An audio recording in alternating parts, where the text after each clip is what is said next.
Radha Madhava Kunja Bihari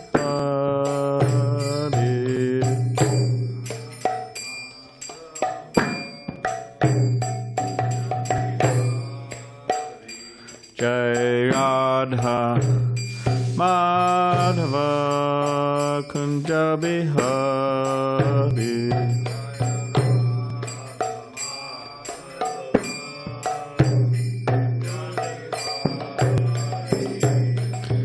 Gopijana Vallabha Giri Varadari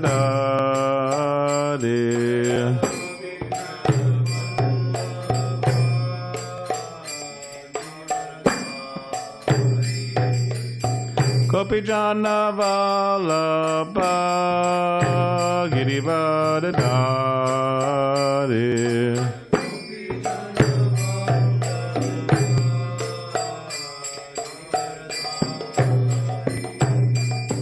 Yashodanandana Brajajana Ranjana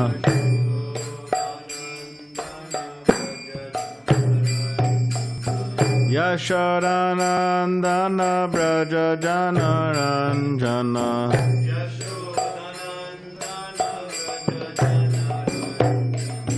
Yamuna Tira Vanachari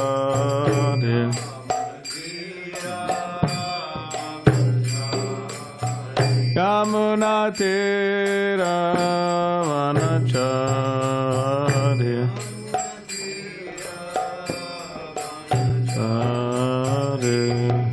Radha Madhava Kunja Bihari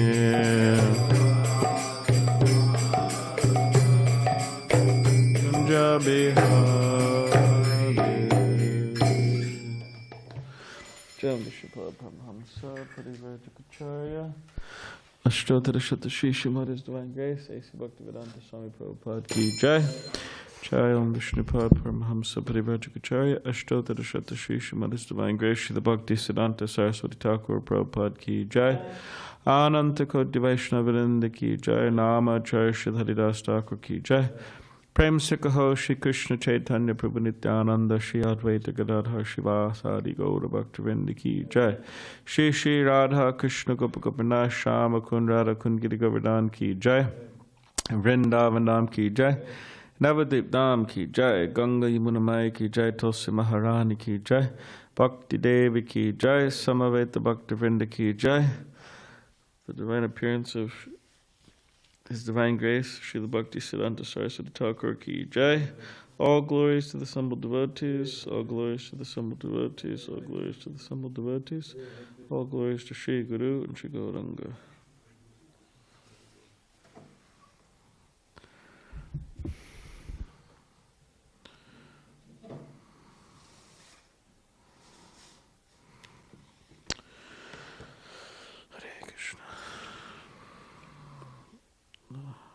All right, so today is the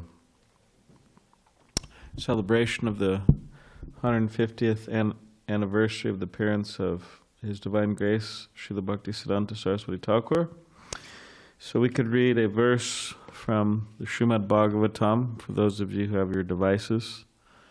Doesn't look like any of you have your devices, huh? All right.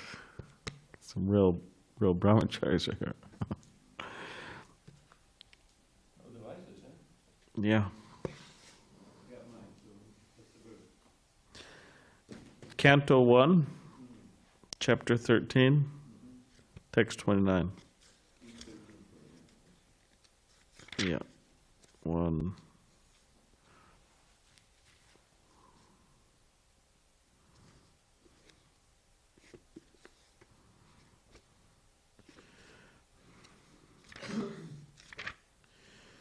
Yeah, 1:13:29.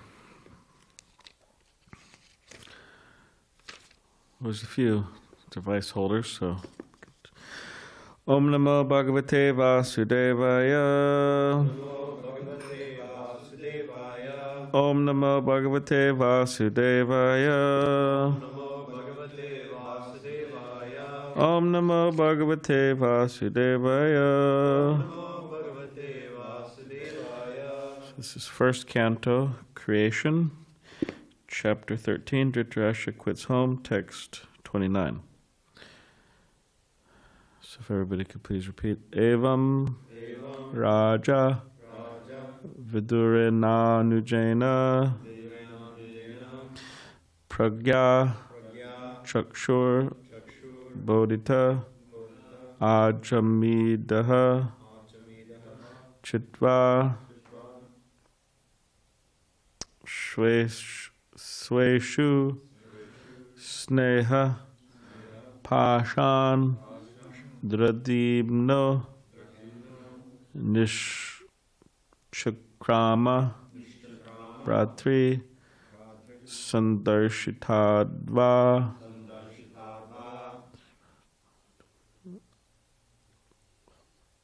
What is the... Oh. Evam Raja. Would you like to chant? Yeah. Can you pass him the microphone, please?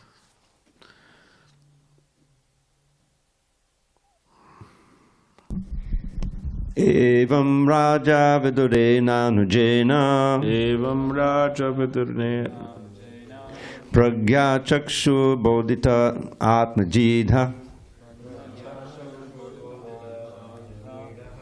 Chitva Sveshu Sneha Pashan Radhimno Nishchakrama Bratra Sandarshitadva Evam Raja Vidurena Nujena Pragya Chakshu Bodhita Atmajidaha Chitva Sveshu Sneha Pashan Radhimno Nishchakrama Bhrata Sandarshitadva Evam Raja Vidurena Nujena Pragya Chakshu Bodhita Atmajidha Bodhita Ajamidaha Chitva Sveshu Sneha Pashan Radhimno Nishchakrama Bhrata Sandarshitadva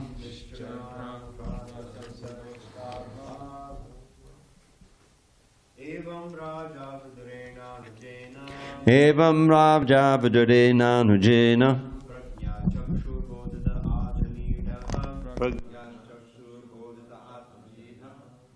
Chitva Sveshu Sneha Pashan Radhimno Nishchakrama Bhatra Sandarshitadva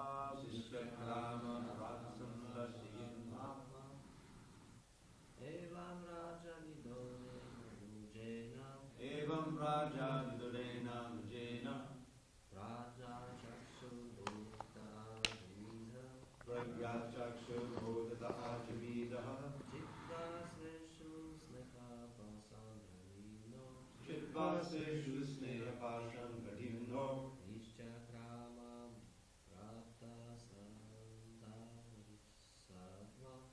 Nishchakrama Bhatra Sandarshitadva Evam Raja Vidurena Nujena Pragya Chakshur Bodhita Ajamidaha Chitva Sveshu Sneha Pashan Radhimno Nishchakrama Bratri Sandarshitadva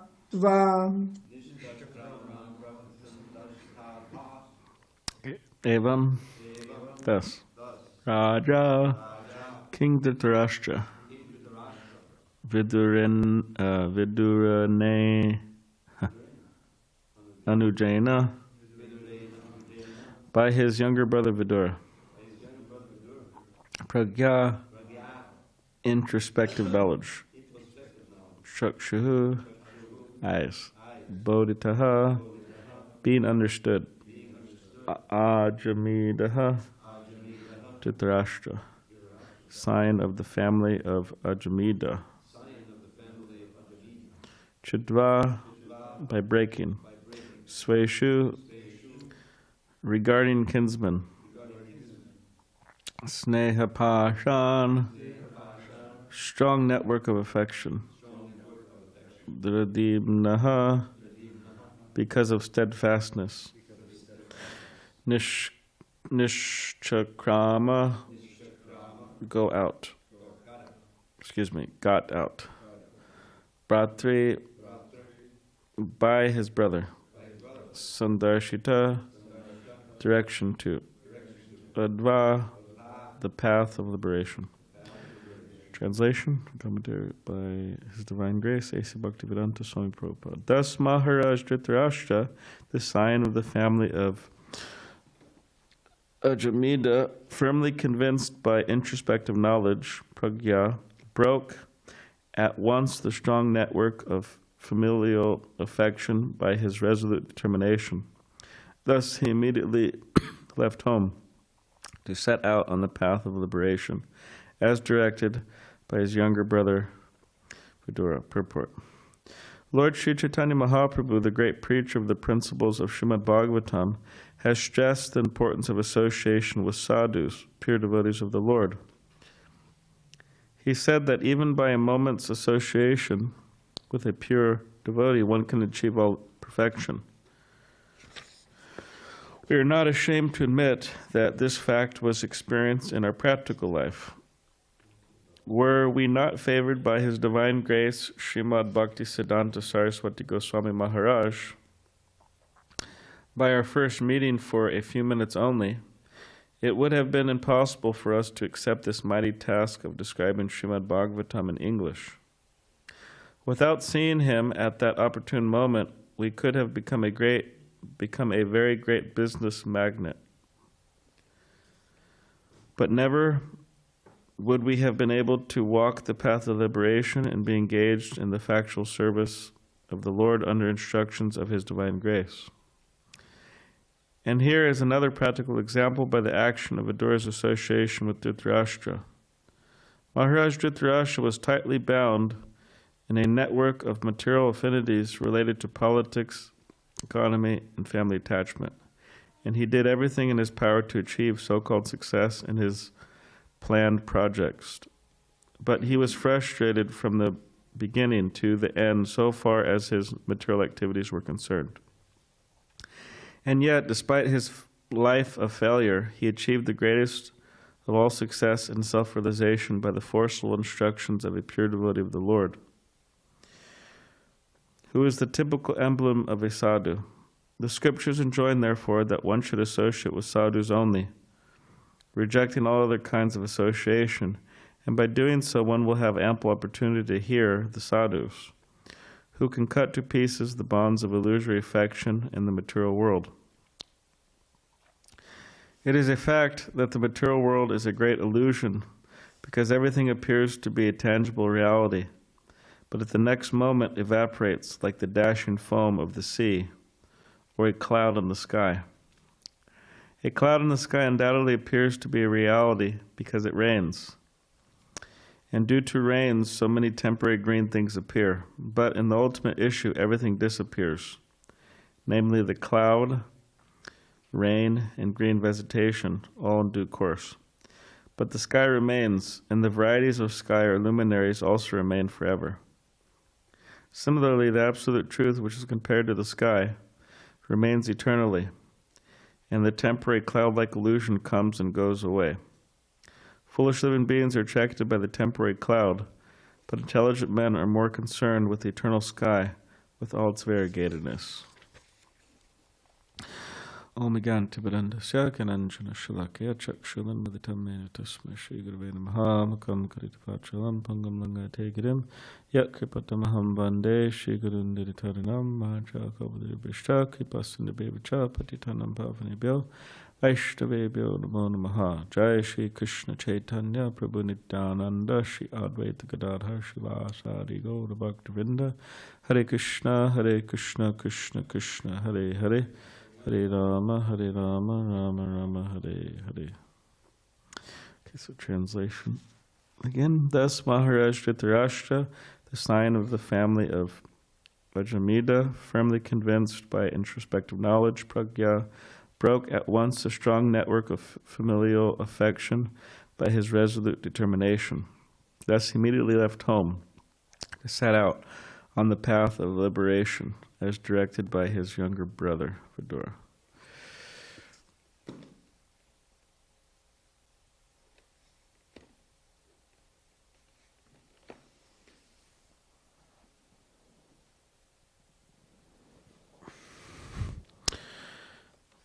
So yes, today is the celebration of the appearance day of Bhaktisiddhanta Saraswati Thakura, and it is a celebration that is being celebrated throughout the world in all ISKCON temples, and also a big celebration going on in Mayapur with a lot of devotees coming and giving their glorifications. It seems that they've been having like 4 or 5 days of glorifications for many hours. They're inviting different Gaudiya groups, sannyasis, to speak. And also, ISKCON devotees. So we're also celebrating here. And today, I'll try to glorify Bhaktisiddhanta Saraswati Thakura. And then tomorrow, Gaur Keshava will say something about Bhaktisiddhanta Saraswati Thakura. Then on Saturday night, we'll have a extra kirtan from 4 p.m. starting to 6, going into the evening, and then Dravida Prabhu will give a class on Bhaktisiddhanta Saraswati Thakura. And then on Sunday, we'll have kirtan. We'll do Abhishek of Bhaktisiddhanta Saraswati Thakura Murti that Giridhari Priya Prabhu is bringing. And then they'll offer 150 preparations to Bhaktisiddhanta Saraswati Thakura. And Ashram Maharaj will give a talk on Bhaktisiddhanta Saraswati Thakura Sunday night. And he'll be here for about a week. So, there'll be a number of days glorification. So in the purport, Srila Prabhupada, he mentions Lord Chaitanya, the great preacher of the principles of Srimad Bhagavatam, and how he stressed the importance of association with sādhus, pure devotees of the Lord. And even by just a slight association or moment's association with that sadhu or with sadhus, one's life can be changed or transformed for the better. And specifically, it says one could achieve all perfection. So one sadhu, one saintly person, Bhaktisiddhanta Saraswati Thakura, appeared in 1874, February 1874, and left in 1937, January. And his appearance was you could say a desire fulfilled, his father's desire, Srila Bhaktivinoda Thakur. On the altar there you'll see in the middle is Gorkashore Das Babaji, and to the right of us is Bhaktivinoda Thakur, Bhaktisiddhanta Saraswati Thakur's father. So his father, in his early days, he was reading so many books, and he was starting to study Gaudiya Vaishnavism. But interesting enough is that Gaudiya Vaishnavism at the particular time became so covered. Like, for example, one couldn't even find a Chaitanya Charitamrita. There wasn't one in print. I mean, we have so many Chaitanya Charitamritas in print. Right? We have a few in that shed. We hope. I mean, of course, we want to put them there and then distribute them and then, keep on filling up. But he couldn't even find a Chaitanya Charitamrita. And at the time, Vaishnavism was considered by any educated person to be complete mockery. It means those who were considered Vaishnavas were just debauchees or licentious people, beggars, who had, no sense of morality. And that's really what happened to Vaishnavism. You had thousands and thousands and thousands of people claiming to be Vaishnavas, but they were all deviant in different ways. It says there's 13 groups: the Baus, the Aus, the Saki Bekis, the Chuda Hari. There's so many different groups, and they all had their unique philosophical deviations and unique moral deviations or immoral deviations. Like some would think, okay, the guru is God. That was one. They would all not follow any principles, no regulative principles. They thought, okay, no need for reading, no need for class, you just relish the kirtans, right? And no need for regulative principles. Just like sometimes they say that in a particular place in the world, which seems to be kind of a loose place, devotees only follow 3 regulative principles. That is, no meat, no fish, and no eggs. Those are the 3 principles they follow. Other follows, other things. So yeah, they all were just, deviants in so many different ways.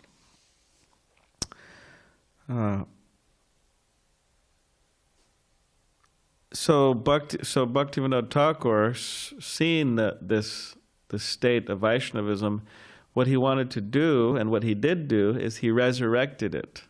He resurrected Vaishnavism, or he reestablished Vaishnavism in its proper glory. But he made predictions that somebody would come in the future and preach Krishna consciousness throughout the world, 1896. Actually, 1896 was our Srila Prabhupada's appearance day, and in 1896, Srila Bhaktivinoda Thakur sent a book to Canada.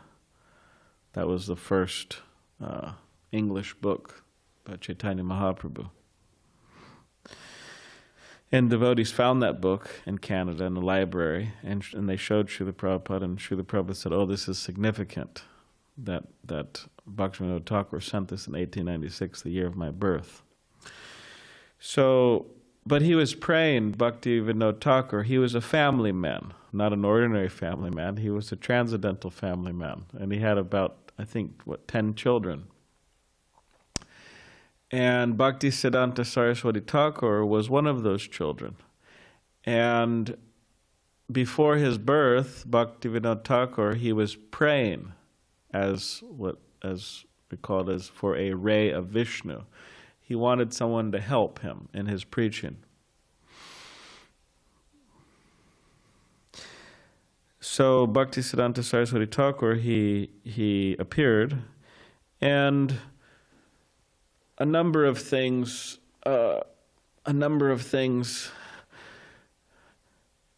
marked him as a powerful personality.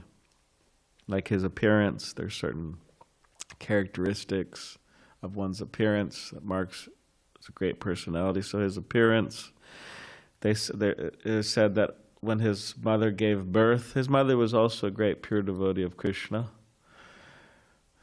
You know what his mother's last desire was?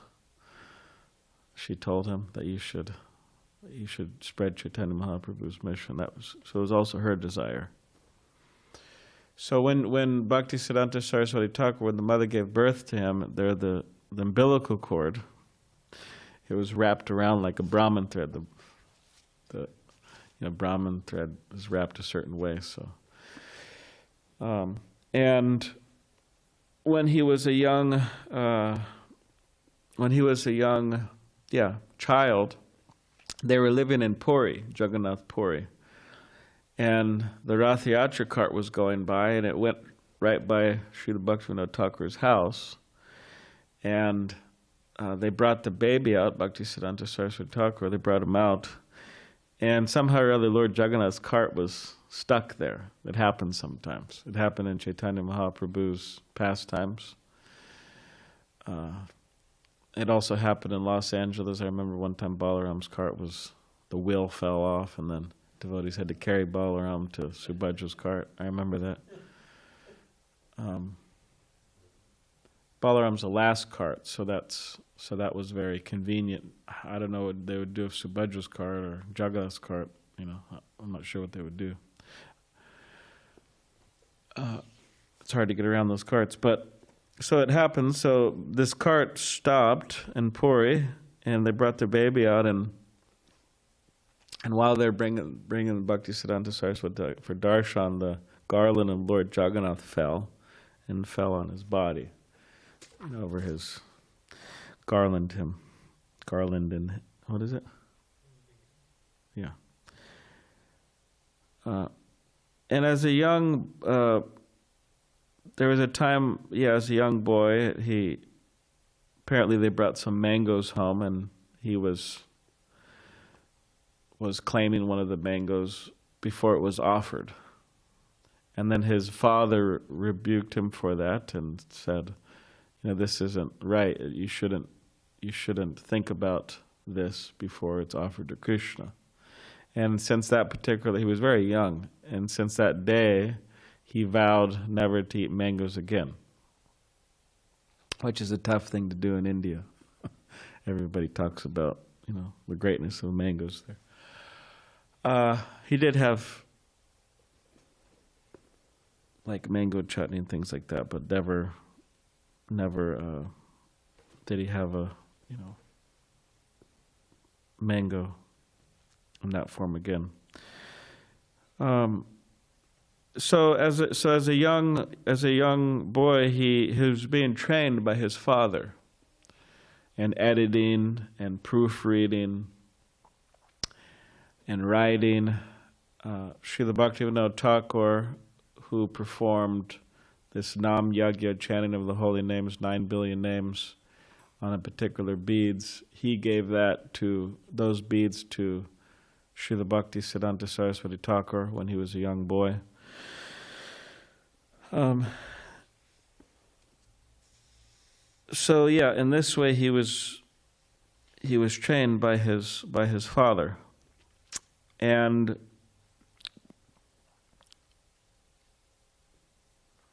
as a teenager, as a person going into college, he wanted to stay single, or specifically as a brahmachari. He didn't want to marry. And there's many ways where he avoided marriage. And because his idea is he wanted to spend all of his energy, all of his time, all of his energy in spreading Krishna consciousness. And in order to do that, he felt that he should perform a Nam Yagya like his father did, Bhaktivinoda Thakur. So he also chanted 9 billion names of Hare Krishna in Mayapur, which pretty much you're chanting all day and all night. He did that for about 10 years in very austere conditions. And then after that, he went to Calcutta to preach.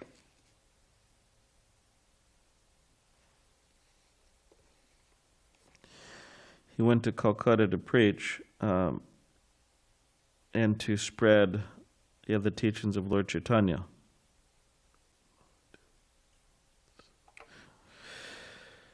And coming to Calcutta, this is the place of Srila Prabhupada's appearance.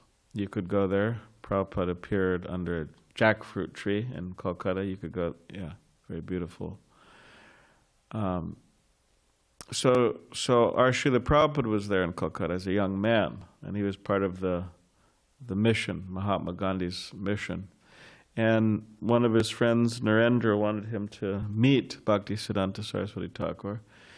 So they arranged a meeting. And young Abhay Charan, he went there, and he saw Bhaktisiddhanta Saraswati Thakura, and he offered his obeisances. And at that particular moment, Bhaktisiddhanta Saraswati Thakura said that you two are educated young men. You should spread the teachings of Lord Chaitanya throughout the world, Western world, throughout the world. And then there was some going back and forth. Srila Prabhupada was asking, or young Abhay Charan was asking him questions, or going back and forth, saying that how can you? We're a dependent country. First, we need to become independent, free, and then we could preach. And Bhaktisiddhanta Saraswati Thakura was saying that Krishna consciousness is so important, it cannot wait for anything. So he was convinced. So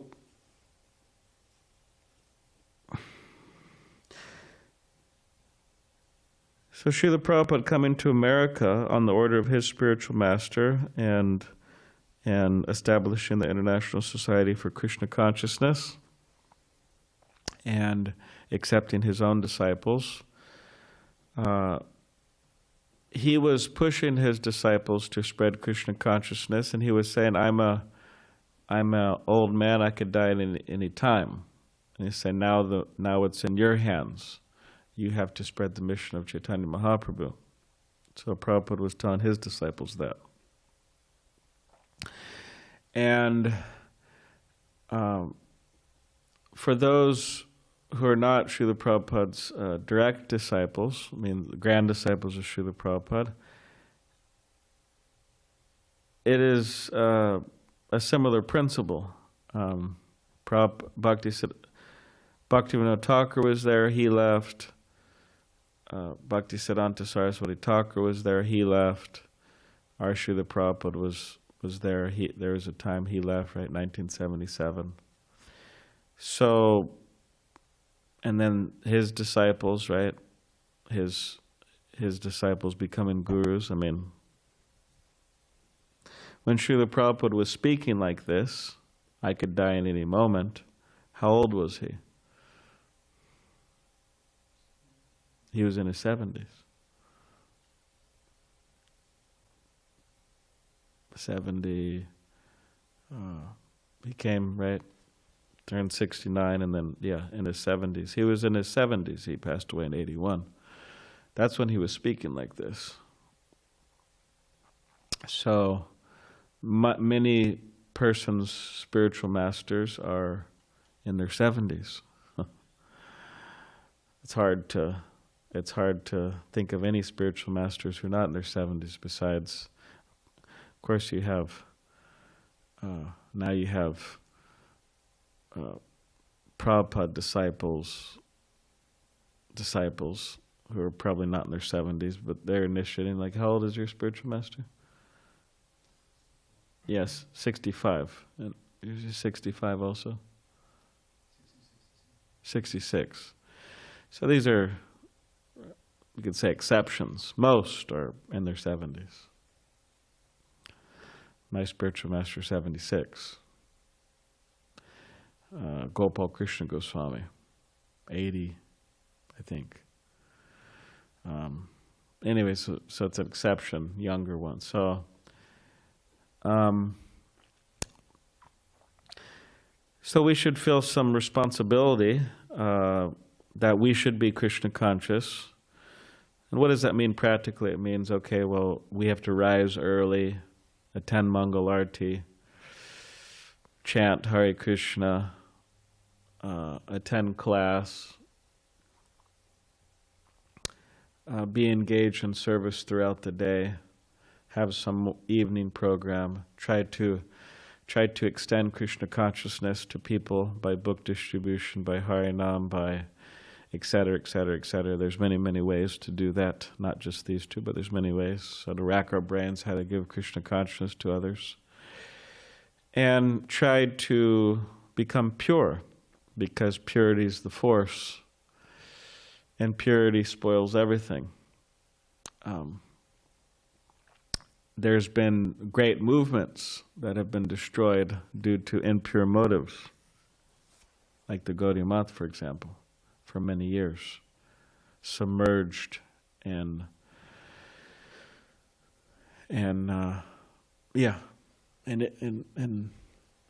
not carrying out the order of Bhaktisiddhanta Sarasvati Thakura for years.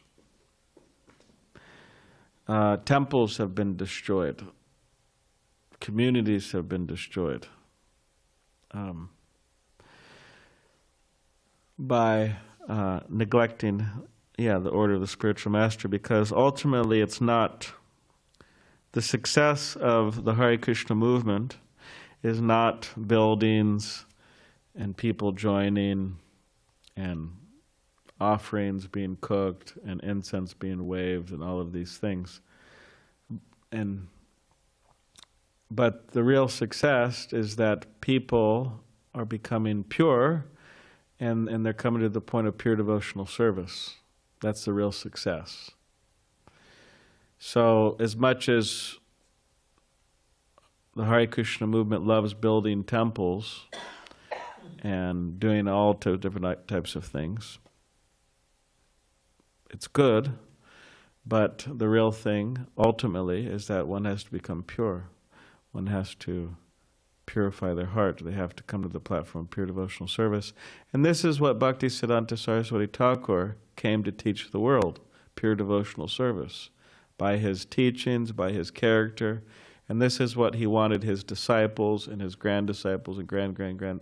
He wanted them to come to the platform of pure devotional service, rejecting everything else. So that's the challenge. All right, so that's something. Does anybody have any questions or comments? What's for breakfast? No breakfast. Half-day fast. What's for lunch? Don't think about it. They're cooking a feast for Bhaktisiddhanta Saraswati Thakur, so you can think about it after they cook. Hare Krishna, Prabhu. Yes, Hare Krishna. Is that anybody? You could ask. Thank you. So my question is, you mentioned that out of all these things, the services are there. You mentioned different kind of services, but then you said pure devotional service.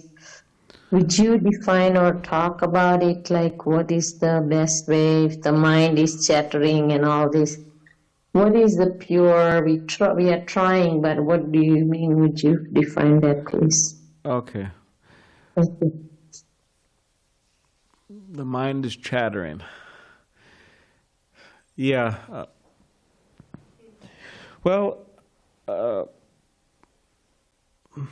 Pure devotional service means we do things for the pleasure of Krishna. We do things for the pleasure of Krishna, keeping Krishna's preferences in mind. Means there's a way that Krishna wants things to be done. Krishna likes certain things. So we have to understand, what is it that Krishna likes? What is it Krishna want? In other words, we try to fulfill the desire.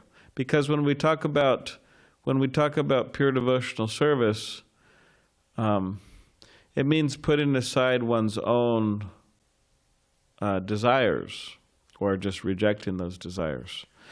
Like someone may say, "Oh, I want to do this," and they have what do they say, like a bucket list, right? Bucket list means they want to do certain things before they die.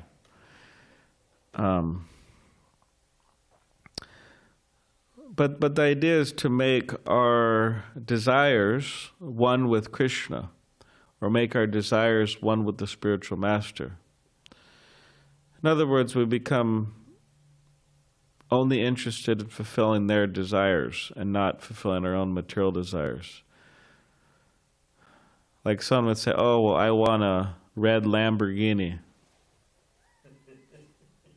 And I want a house here and a house. I want a house in Honolulu, mansion, and then I want a mansion in Paris. But it's all for one's selfish pleasure. It's not for Krishna's pleasure. So whatever big desires, whatever medium desires, whatever small desires one has for their own selfish pleasure, the idea is to get rid of all that and just develop desires to please Krishna, to serve the devotees, to serve Krishna. And in terms of the mind chattering, if it's saying something that's non-devotional, then we have to stop it. We have to stop the mind. We have to silence the mind. Srila Prabhupada says we could silence the mind, one, by neglect. You just neglect it. Like Haridas Thakur, when he was sitting down chanting Hare Krishna mantra, right? A woman came in the middle of the night and she wanted to seduce him. There's many stories, what do you call, failure stories in this regard. But his is not a failure story, it's a success story, that he didn't succumb to he didn't succumb to material desire. But interesting thing is that what he told her is that, you just wait here, I have some rounds to finish. What was he doing practically? In a sense, he was neglecting her. So no, just, it's like they have a saying like, put it on the back burner. Means you kind of just put it there and you forget about it. Neglect it, forget about it, put it to the side. Okay, I'll think about that later, I'm busy. So you busy yourself, you busy your mind with devotional things, and you say, okay, I'll deal with that later. But then later never comes, that's the idea. Like Chanakya Pandit says that an inauspicious thing you should put off. Why? Because circumstances may change, and then you may not have to do that inauspicious thing. So you put it off. An auspicious thing you should do immediately. So it's a matter of training our minds, purifying our minds, and ultimately having our minds become attached to Krishna. Therefore, Bhaktisiddhanta Sarasvati Thakura would say, right, in the morning, you have to beat your mind with shoes, in the evening with broomstick. What does that mean? You have to remind yourself, who am I? What am I doing here? What is the goal of life? I shouldn't be a fault finder. I shouldn't find fault with others. We have to remind ourselves. That's what he meant by this, beating the mind. We have to remind ourselves, preach to ourselves. Don't just preach to the other people, or don't preach to the walls, don't preach to other people. We have to preach to ourselves. That's what he's saying, morning, evening. Thank you so much, Prabhu. Yes, thank you. Any other? Yes, Chad. Hare Krishna. I think Chad has a comment or a question. Srimad, Hare Krishna. Srimad Chad, yes. Thank you for your glorifications. I guess the question I have is, does pure devotion and praying go hand in hand? Can you have one without the other?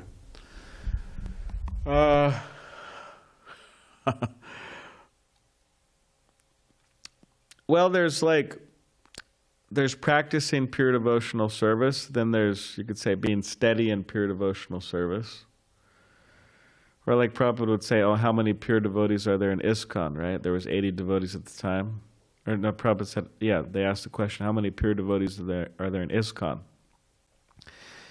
And Srila Prabhupada said, oh, how many devotees do we have? And then the devotee said, oh, we have 80 devotees. And Prabhupada said, okay, there's 80 pure devotees in ISKCON. Now, there's different levels of pure devotees.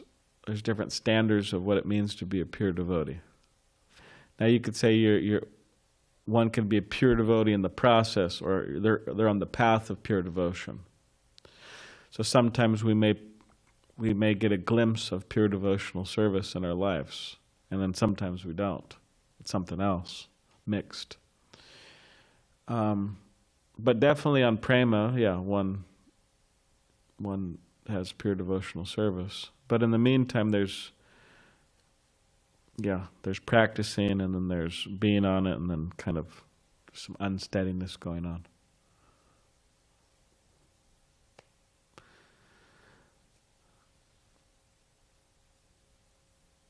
Vijay? Yes, I'm here. Okay, you could ask your... Yes, Balaram Prabhu, thank you very much. You're most kind. Dandavat pranams. Prabhu, my question is related to Bhaktisiddhanta becoming famous for being the Nrsimha Guru. Yeah. And this aspect of his personality as a guru reminded me of a pastime. I don't know exactly who would do it, but people would, when walking on the sidewalk, if they happened to see that Bhaktisiddhanta was coming in their direction, they would cross to the other sidewalk for the purpose of avoiding to debate and discuss with him because of how ferocious, in the devotional sense, Bhaktisiddhanta was in relation to defending the Siddhanta. So based on this, my question is, this aspect, Nrsimha aspect of the personality of each and every one of us, because we are parts and parcels of Krishna, and Krishna is also Nrsimha Dev. So in some measure, I think we all have this Nrsimha aspect. I need to know how far can we go, or in other words, how to use it. If this Nrsimha Dev aspect is in us, why should we use it? When should we use it? For what purpose? That is my question. All right, thank you. And sorry, Bhaktisiddhanta, you know better than me. He used it for, like I said, in favor of defending the Siddhanta. Yeah. Well, I mean, each circumstance is different. So we may use it, we may not use it. This, you could say, hard as a thunderbolt, soft as a rose. So, but yeah, Bhaktisiddhanta Saraswati Thakura, but he was known as a Simha Guru. He was lion-like in his defeating so many other different philosophies. So there was one time he was on a train, and he just asked this boy, some boy on a train, he said, what is your name? How are you? Where do you live? That was all he really communicated with the boy. And then later on, that boy remembered him just from that small exchange. And later on, he joined the Gaudiya Math, and he became initiated, and he became a sannyasi in the mission.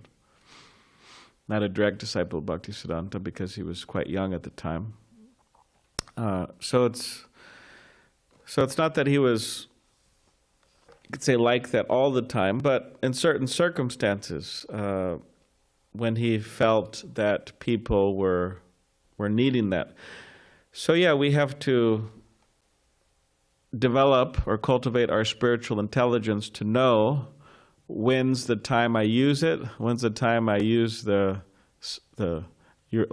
terminology you're saying, the Nrsimha Dev feature, and when's the time that I don't use it. So we have to develop that discrimination or that intelligence.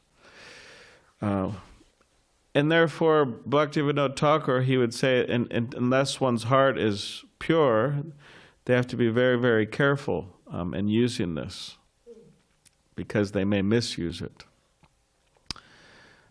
Anyways, I hope that satisfies you to some degree. Yes, very satisfying. Thank you very much. Hare Krishna. Okay, Hare Krishna to you too. All right, so we'll stop there. And 10 to 12, there'll be a Puspanjali here for Bhaktisiddhanta Saraswati Thakur, and then I can break the fast at 12 for those of you who are around. Okay, Hare Krishna.